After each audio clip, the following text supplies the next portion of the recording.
আরে যে বাবা মা নিজের সব ত্যাগ করে দিল, যদি তুমি তাকেই ভালোবাসতে না পারো, ভগবানকে ভালোবাসবে কি?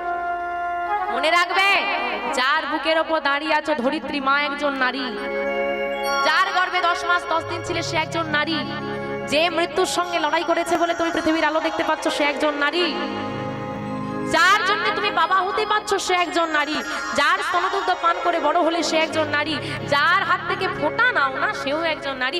আর তোমার সন্তান নারী হলে দোষ।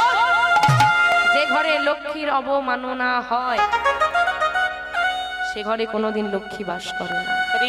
যে ঘরে নারী অবহেলিত হয় সে ঘরে কোনোদিন লক্ষ্মী থাকে না। মনে রাখবে, আমি আগেই বলেছি, প্রথমেই বলেছি, মহামায়া শক্তি স্বরূপিণী মাতৃবর্গের চরণে আমার প্রণাম। ভগবান নারী শক্তি, নারী একটা শক্তি, নারী একটা শক্তি। ভগবান যখন নারী সৃষ্টি করলো, নারদ মুনি বলেছিল নারীকে তো দেখতে খুব কোমল মনে হয় না, প্রভু তুমি যাকে সৃষ্টি করলে এত কোমল, এত নরম, এত শান্ত, কি করে সে সৃষ্টি পালন করবে, কি করে সৃষ্টিকে এগোবে? ভগবান বলেছিল এই নারী যখন দর্পণে নিজেকে দর্শন করবে, দর্পণ মানে আয়না, এই নারী যখন দর্পণে নিজেকে দর্শন করবে সে ভুলেই যাবে যে সে কে। তার মনে হবে আমি কোমল, আমি কিছুই করতে পারি না। কিন্তু এই নারী চাইলে, এই নারী চাইলে ভগবানকেও সৃষ্টি করতে পারবে। ভগবানকেও আসতে হয়েছে কোনো নারীর মাধ্যমেই না।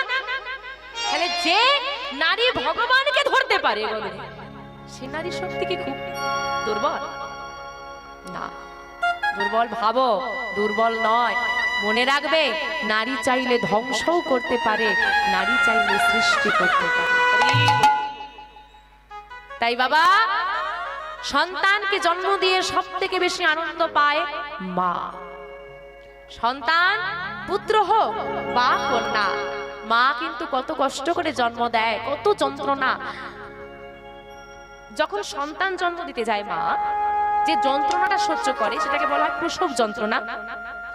ওই যন্ত্রণাটা যদি কোনো সুস্থ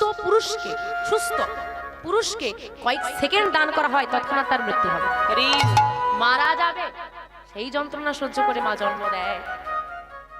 সন্তানের বদন দর্শন করা মাত্র সব যন্ত্রণা ভুলে যায়।